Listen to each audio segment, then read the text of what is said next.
The 1977 book, terabithia, follows the story of a young boy and girl who are best friends. The girl dies tragically, leaving the boy heartbroken and angry at the world for taking her. In the end, he comes to accept her death and realizes that, while she may be gone, her ideals live on. Would you believe me if I told you this is the plot of Sonic the Hedgehog 3? It's actually insane how the reception to the live-action Sonic the Hedgehog movies have evolved over the years. Like, if you compare the reaction to that first trailer for the first movie to the ones for the second and third ones, it's like night and day. Based on the game Sonic Adventure 2, Sonic 3 brings in Shadow the Hedgehog, a little 3'3" menace with access to firearms, fresh out of a 50-year stasis, out for revenge against the military for killing his best friend Maria. It's like John Wick in reverse, which is probably why they cast Keanu Reeves. Jim Carrey still doesn't know what retirement is, so he's Eggman again, and in addition to that, he plays Maria Robotnik, Eggman and Maria's grandfather, who is the head scientist of the research for Shadow in an underground lab in a mountain.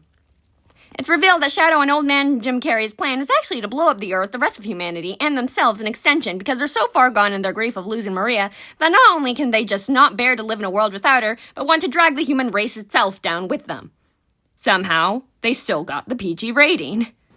Much like terabithia's Jess Aarons, Shadow learns to accept his friend's death and move on. Unlike Jess, who even in his worst moments still had some kind of support system, with Shadow he just takes a nap, wakes up half a century later, and the only other person he knows who's still around is completely unstable and so broken up over losing one grandchild, he refuses to acknowledge the one he still has. So, not great. Maria Robotnik, unlike Leslie Burke from Terabithia, dies completely off screen, actually has her death shown in the movie. They changed it from her getting shot point blank to her getting into an explosion, probably because of concern over the rating going up and because the last time they showed Maria getting shot in front of a live audience, this happened.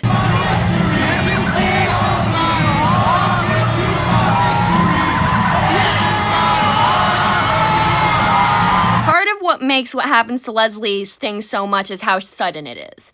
One day ago, Jess is watching her walk home in the rain, and the next he's told that she died.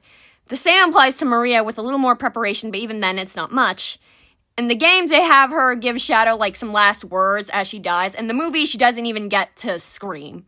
The place explodes, and just all of a sudden, she's just on the ground.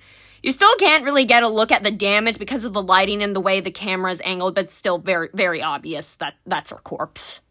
Leslie and Maria's role in their stories is interesting in that the entire story hinges on their absence from it. Leslie's death is the heart of terabithia, as it was written to deal with the loss of a girl the author's son was friends with in real life.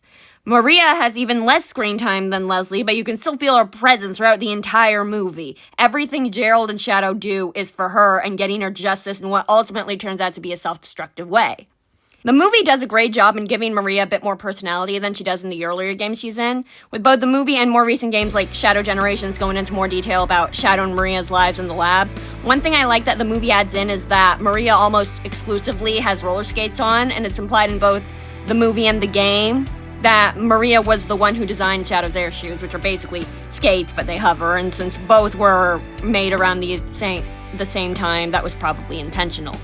And lastly, I just wanted to say that they did such a good job with the special effects for this movie and the acting, especially for the girl playing Maria, because it's very easy to forget that 90% of her scenes are with either a puppet in a tube or a standee, and the same can be said for really anyone who shows up in these movies.